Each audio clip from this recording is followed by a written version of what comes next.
Hello everyone, आप लोगों का जो है उद्गम बायोलॉजी क्लासेस में जो है स्वागत है। यहाँ पर जो है हम देख रहे थे जो है साइटोलॉजी की सीरीज देख रहे थे। साइटोलॉजी में जो है पहला लेक्चर जो हुआ था वो इंट्रोडक्शन ऑफ साइटोलॉजी था।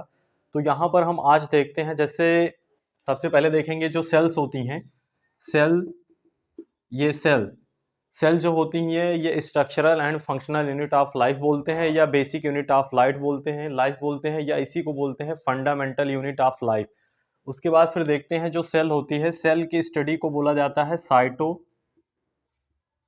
इसको बोला जाता है, इसकी स्टडी को साइटोलॉजी बोला जाता है, या इसी सेल की स्टडी को ही बोला जाता है सेल बायोलॉजी। तो अगर देखेंगे सेल की स्टडी को साइटोलॉजी भी बोल सकते हैं, उसके बाद फिर इसकी स्टडी को सेल बायोलॉजी भी बोल सकते हैं। जैसे देखेंगे साइटो मतलब होता है, साइटो मतलब अगर देखेंगे तो साइटो का मतलब होता है सेल। अगर कहीं पर भी साइटो टर्म आ रहा है तो इसका मतलब होता है सेल। उसके बाद फिर लॉजी का मतलब अगर देखेंगे तो लॉजी, यहाँ पर लॉजी का मतलब होता है स्टडी। तो साइटोलॉजी का मतलब होता है स्टडी ऑफ सेल, या इसी को सेल बायोलॉजी बोलते हैं। इसके प्रीवियस वाले लेक्चर में बता चुके हैं इसके इंट्रोडक्शन में कि सेल को सबसे पहले cell was first discovered by Robert Hooke in 1665 ईस्वी में। उन्होंने जो सेल देखा था वो डेड कॉर्क सेल देखा था। उसके बाद फिर बात करते हैं कि लिविंग सेल को सबसे पहले एंटोन लेवन हॉक ने देखा। उसके बाद फिर माइक्रोस्कोप की डिस्कवरी, फिर उसमें फर्दर मॉडिफिकेशन के बाद जो है इलेक्ट्रॉन माइक्रोस्कोप की डिस्कवरी हुई। उसके बाद देखते हैं बहुत सारे स्ट्रक्चर जो है सेल से रिवील्ड होने लगे। फिर बाद में देखते हैं कि जो है सेल थियरी कौन कौन दिया था। सेल थियरी को देने वाले दो साइंटिस्ट थे, एक मैथियस स्लाइडेन थे, एक थियोडोर स्वान थे। मैथियस स्लाइडेन जो थे वो 1838 ईस्वी में प्लांट के ऊपर रिसर्च कर रहे थे। वो एक जर्मन बोटेनिस्ट थे, उन्होंने प्लांट सेल के बारे में बताया। उसके बाद फिर आते हैं जो है थियोडोर स्वान, उन्होंने 1839 ईस्वी में जो है एनिमल सेल के ऊपर रिसर्च किया कर रहे थे, और ये जो है ब्रिटिश के जूलॉजिस्ट थे, इन्होंने जो है एनिमल सेल के बारे में बताया। लेकिन ये दोनों लोग बाद में चल के अपनी सेल थियरी को जो है फार्मूलेटेड कर लेते हैं टुगेदर। लेकिन ये एक चीज एक्सप्लेन करने में जो है अनेबल रहते हैं कि नई सेल्स का फॉर्मेशन कैसे होता है। इसके लिए एक दूसरे साइंटिस्ट आते हैं जिनका नाम रुडोल्फ विर्चो था। वो 1855 ईस्वी में आते हैं, और उन्होंने बताया कि जो नई सेल्स का फॉर्मेशन होता है वो प्री एग्जिस्टिंग सेल से ही नई सेल का फॉर्मेशन होता है। तो उन्होंने जो है सेल थियरी को एक फाइनल शेप दिया। और सेल थियरी के कुछ पास्टुलेट थे, जैसे are living organism are composed of cell are product of cell, और जो नई सेल्स का फॉर्मेशन होता है वो पुरानी सेल से ही बनता है। तो उस ये सारी चीजें देख चुके थे। उसके बाद फिर देखते हैं सेल की स्टडी को बोलते हैं साइटोलॉजी। साइटो मतलब सेल और लॉजी मतलब होता है स्टडी, या इसी को सेल बायोलॉजी बोलते हैं।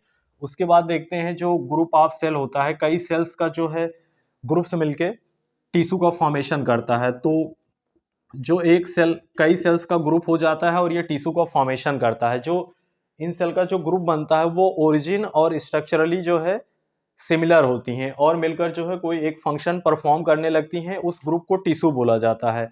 तो सेल से मिलकर टिश्यू बनते हैं। टिश्यू देखेंगे तो हमारी बॉडी में जो है कई टाइप्स के टिश्यू होते हैं। इसको जो है इसके लिए जो सेल वाला सीरीज जब खत्म हो जाएगा तो टिश्यू डिस्कस करेंगे। वैसे भी देखेंगे तो जितने भी लिविंग ऑर्गेनिज्म होते हैं, एनिमल में अगर देखेंगे तो उसमें 2 टाइप्स के टिश्यू पाए, मतलब 4 टाइप्स के टिश्यू पाए जाते हैं, एपिथेलियम, कनेक्टिव, न्यूरल, मस्कुलर। और अगर प्लांट में देखेंगे तो वहां पर जो है मेरिस्टेमेटिक टिश्यू होता है, परमानेंट, उसमें भी बहुत सारी कैटेगरी होती है। तो वो एनाटॉमी में और ये सब अलग अलग जो है चैप्टर में डिस्कस करेंगे। उसके बाद फिर देखते हैं जो ये टिश्यू होते हैं, टिश्यू के ऑर्गेनाइजेशन से जो है आर्गन का फॉर्मेशन होता है। तो जब कई सारे टिश्यू आपस में मिल जाते हैं, जैसे एपिथेलियम, कनेक्टिव, न्यूरल, मस्कुलर, तो ये सारे टिश्यू मिलके जो है आर्गन का फॉर्मेशन करते हैं। जैसे अगर हम अपनी बॉडी में देखेंगे तो बहुत सारे आर्गन है, जैसे हार्ट हो गया, लीवर हो गया, किडनी हो गया, लंग्स हो गया, स्प्लीन हो गया।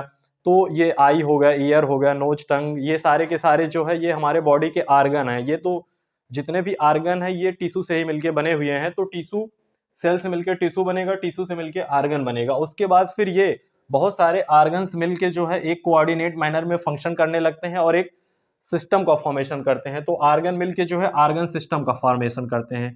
आर्गन, बहुत सारे आर्गन्स मिल जाएंगे तो इससे आर्गन सिस्टम का फॉर्मेशन हो जाएगा। जैसे अगर हमारी बॉडी में देखेंगे तो बहुत सारे आर्गन सिस्टम होते हैं, जैसे डाइजेस्टिव सिस्टम हो गया, उसके बाद फिर रिस्पायरेटरी सिस्टम हो गया, सर्कुलेटरी सिस्टम हो गया, एक्सक्रीटरी सिस्टम हो गया, मस्कुलर सिस्टम हो गया, उसके बाद स्केलेटन सिस्टम हो गया, नर्वस सिस्टम हो गया, एंडोक्राइन सिस्टम हो गया, रिप्रोडक्टिव सिस्टम हो गया, क्यूटेनियस सिस्टम हो गया। उसके बाद फिर देखते हैं इम्यून सिस्टम हो गया। तो ये बहुत सारे जो सिस्टम्स होते हैं हमारी बॉडी में, ये आर्गन से ही मिलके जब आर्गन जो है, कई आर्गन्स मिलके एक कोऑर्डिनेट मैनर में फंक्शन करने लगते हैं, तो इससे जो है आर्गन सिस्टम का फॉर्मेशन हो जाता है। जैसे हम अपने डाइजेस्टिव सिस्टम का अगर एक एग्जांपल लेते हैं, ये एक आर्गन सिस्टम है, इसमें बहुत सारे आर्गन्स होते हैं, जैसे बक्कल कैविटी हो गया, फेरिंग्स हो गया, इसोफेगस हो गया, स्टमक हो गया, स्मॉल इंटेस्टाइन, लार्ज इंटेस्टाइन।